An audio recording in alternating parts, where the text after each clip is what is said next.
Matagal na po kami do'n sa inuupahan naming bahay, year 2000 pa po.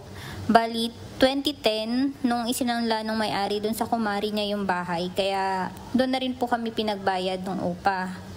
Tapos last year, pinapaalis na po kami dahil i-occupy na raw po nung pinagsandaan. Pero nagkasundo naman po kami na next year na kami aalis. Kaso po nitong nakaraang araw, bigla po kami nagkita nung mismong may-ari ng bahay. Tapos sabi niya, pabawiin daw po niya yung bahay doon sa pinagsanlaan.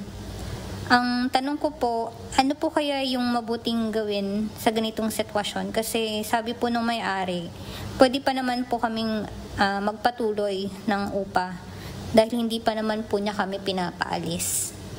Thank you po, attorney. Okay. Attorney Balilo, do we have an answer?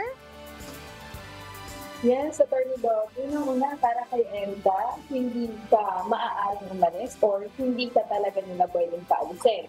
Una kasi kailangan natin itanong dyan kung nakapapel ba yung act mismo ng pagsasanla. Kahit naman nakapapel yun, wala pa rin naman siyang karapatang paalisin ka, lalo na kung hindi naman nakasaad dun sa kontrata ng sanla na may kakayanan yung pinagsanlaan na magpaalis ng tenant. At yung isa pa, yung pagpapaalis kasi hindi naman yung biglaan.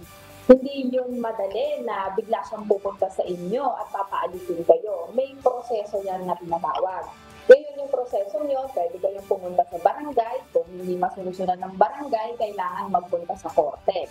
At kailangan may hatol yung korte bago kayo pwedeng paalisin ng pinagsandaan.